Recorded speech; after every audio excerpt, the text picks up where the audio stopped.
વાત વડોદરાની કરીએ, જ્યાં બાપોદ પોલીસ મથકની અંદર એસઆઈ સામે ગુનો દાખલ થયો છે। એસઆઈ નિપુલ કહાર સામે એટ્રોસિટી એક્ટ હેઠળ ગુનો નોંધાયો છે।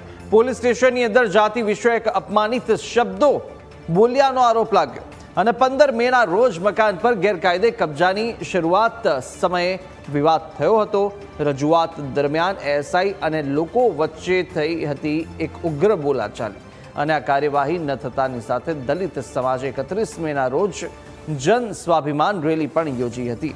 જોકે રેલી દરમિયાન પોલીસ સાથે ઘર્ષણ થતા 75 લોકો સામે પણ ગુનો નોંધાયો હતો અને પાદરાના પ્રવીણકુમાર પરમારની ફરિયાદના આધારે પગલાં લેવાયા છે। એસસી એસટી સેલના એસીપીએ એએસઆઈ નિપુલ કહારને નોટિસ પાઠવી છે। વધુ વિગતો પણ મેળવે સંવાદદાતા દર્શન ફોનલાઈન પર જોયા છે। દર્શન, પોલીસ મથકના એસઆઈ સામે હવે ગુનો દાખલ થયો છે, શું અપડેટ મળી રહી છે અને કાર્યવાહી ક્યાં સુધી?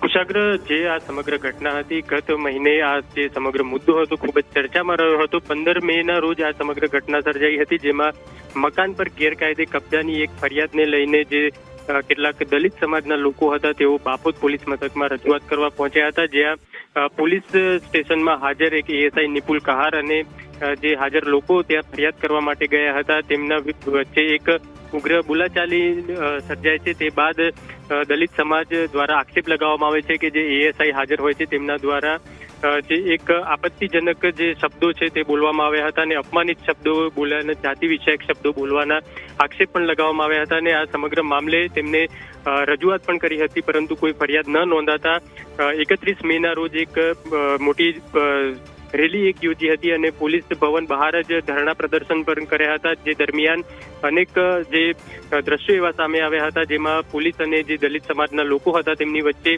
ઉગ્ર ઘર્ષણ જેવી સ્થિતિ પણ સર્જાઈ હતી। પોલીસની ગાડીઓને પણ નુકસાન પહોંચાડવામાં આવ્યું હતું અને આખરે 75 જેટલા લોકો પર જે પોલીસે છે તે ગુનો નોંધ્યો હતો અને હવે આ સમગ્ર મામલે અત્યારે એટલે કે ગઈકાલે જે ફરિયાદી છે પ્રવીણકુમાર પરમાર તેમની આધારે બાપોદ પોલીસ મથકમાં જે એએસઆઈ છે નિપુલ કહાર તેના વિરુદ્ધમાં ફરિયાદ જે છે હાલ લઈ લેવામાં આવી છે અને ગુનો પણ દાખલ કરી દેવામાં આવ્યો છે અને એસસી એસટી સેલના જે એસીપી છે તેમના દ્વારા એએસઆઈ નિપુલ કહારને નોટિસ પાઠવી અને તેમને બોલાવવામાં પણ આવે છે।